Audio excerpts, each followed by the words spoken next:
Sheila, querida, ¿cómo estás? Muy bien, qué bueno verte, ¿qué tal todo? Todo muy bien, Sheila, contenta de tener este espacio contigo y aprovechar de grabar lo que han sido quizás algunas conversaciones que hemos tenido nosotras offline para poder compartir con la gente que nos ve, que nos sigue, esa experiencia que tienes tú que es muy única, que es muy especial y que a la que siempre hago referencia en los proyectos que hemos tenido de la oportunidad de trabajar juntas, em, que es muy única porque combina primero una habilidad, un skill muy interesante en la gestión académica, muy especializada en el montaje de operaciones online, de operaciones digitales, pero con lo interesante de que lo has hecho en países, en Estados Unidos, en Norteamérica, y lo has hecho en América Latina y además inclusive en otros continentes. Entonces yo creo que hay mucho aprendizaje y mucha experiencia que vale la pena que compartamos en estos minutos que tenemos juntas hoy, em, porque definitivamente existen similitudes y existen diferencias y creo que no estamos muy conscientes de cuáles son. Entonces, sí, quizás me gustaría arrancar contigo conversando sobre eso. ¿Qué tan diferente es en una operación digital, una operación online virtual en los Estados Unidos a lo que puede ser en América Latina? Mira, es interesante porque yo, como tú sabes, soy ingeniero industrial y realmente crecí rodeada de academia.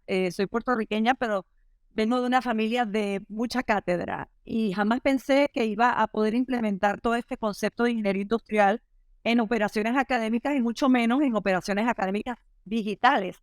Pero interesantemente, uno de mis proyectos iniciales fue educación a distancia y fue en una universidad en Texas, que fue un grupo de universidades. Texas A&M tiene 12 campuses en todo el estado. Y en esa época, que te estoy hablando en los años 90, la educación a distancia era un profesor así como tú. Tú estás en Miami, yo estoy en Fort Lauderdale, está un profesor en Houston y los estudiantes están en Corpus Christi y así se aprendía.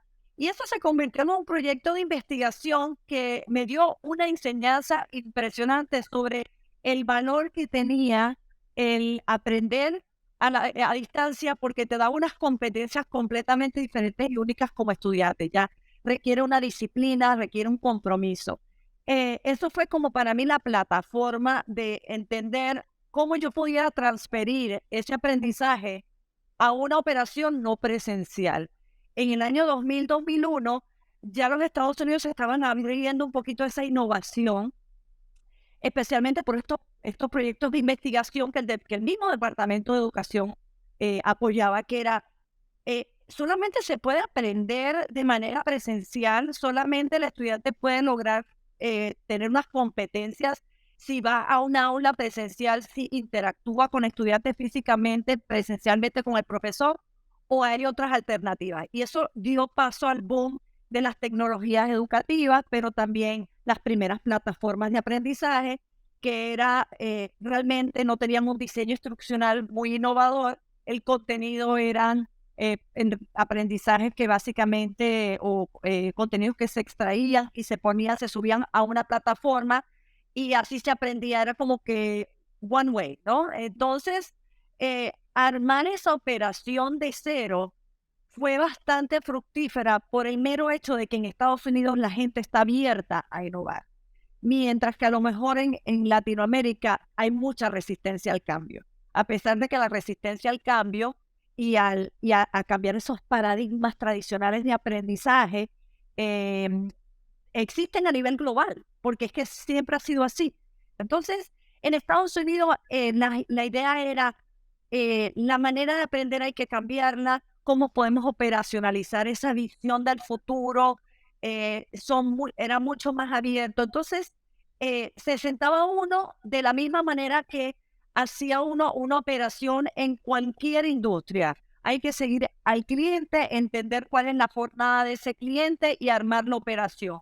Cómo los atraemos, cómo los admitimos, cómo los retenemos, cómo los graduamos y luego cómo los empleamos. Pero en el tema digital, como el estudiante está solo, entonces hay que darle ese acompañamiento. Entonces el modelo de servicio se convierte en un modelo demasiado importante. En cambio, y aquí en Estados Unidos, muchos recursos, mucha inversión se le dio, no tanto a calidad curricular, pero más bien a ese acompañamiento. Entonces, cuando yo entro a trabajar, porque lo hice aquí 20 años, cuando yo entro a trabajar en América Latina, la diferencia, por ejemplo, recuerdo, era mucho de eso no se puede virtualizar. Los académicos te dicen de primera, aquí, oye, qué interesante, ¿y cómo haríamos eso? ¿Cómo yo haría el diseño curricular para yo poderle asegurar que las competencias de que este estudiante, no sé, va a estudiar química o va a ser un enfermero registrado, que tenga la práctica de que pueda realmente salir con eso? ¿Cómo lo haríamos? Y están abiertos a eso. Acá era, oh, esto es mío, este es mi conocimiento, yo llevo haciendo esto 30 años, es imposible hacerlo. Entonces, la resistencia a ese cambio de paradigma de que sí se puede virtualizar, se me hizo a mí supremamente difícil. Y yo creo que fue el problema principal del por qué la gestión o la implementación o la transformación digital en América Latina, yo diría que se duplica o hasta a veces se triplica el tiempo de lograr esa transformación y esa implementación. Sí, y es que ahora, como tú decías, no hay opción. O sea que todos se vieron obligados a hacer esa transición. Algunos tuvieron resultados relativamente exitosos, otros realmente lo que hicieron fue espantar a algunos estudiantes del modelo Profesores. actual y profesores más todavía.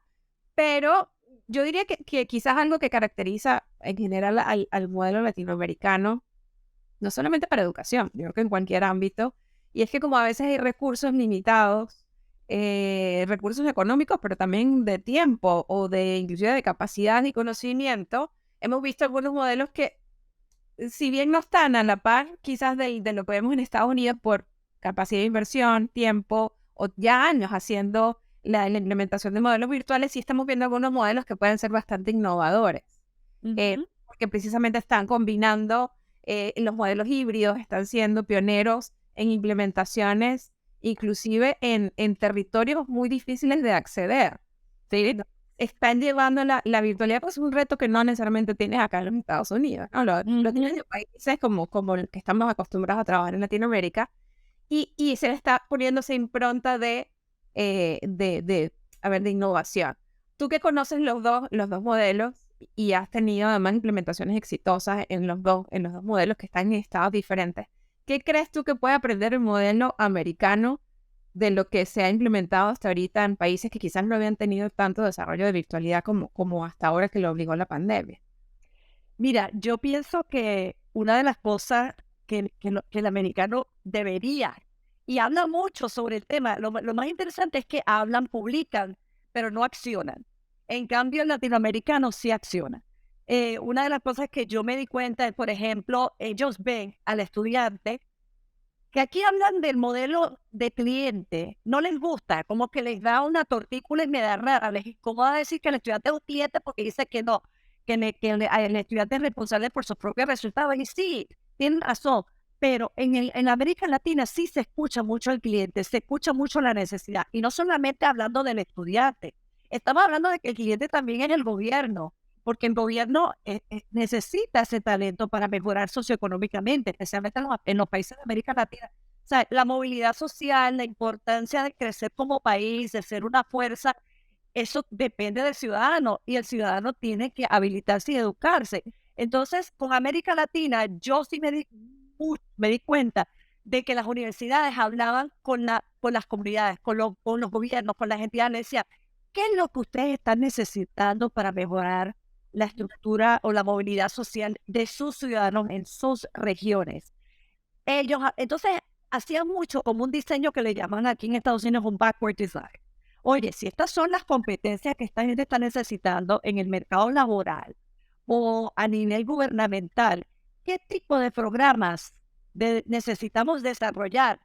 En cambio, aquí es como que se habla mucho de esa necesidad, vas a todas estas conferencias, vas al Foro Económico Mundial, hablan de la Universidad 2030 y dicen, no, sí, realmente, o sea, acabo de leer un artículo de los Skills Gap que es publicado por Wiley todos los años, y habla de los soft skills y los hard skills, y yo digo, pero Dios mío, es lo mismo todos los años, y dicen, o sea, y hablan de los empleadores y el dolor de cabeza de por qué el talento, de que yo, a pesar de que primero no puedo retener el talento que traigo, no tienen, tengo que hacerle un reskilling, tengo que actualizarlo, un upskilling, o invertir en entrenamiento con ellos. Entonces, ¿por qué no hacer una alianza con las universidades, hacer esos partnerships, que las universidades aprendan de los empleadores basado que si esto es lo que tú requieres en este tipo de talento, estas competencias, estas habilidades, yo te voy a hacer unos currículos. No tienes que hacer unos programas de carrera ni de maestría,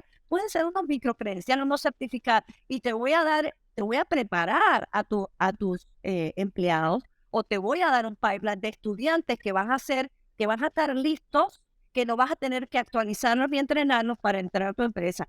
Eso lo hace América Latina.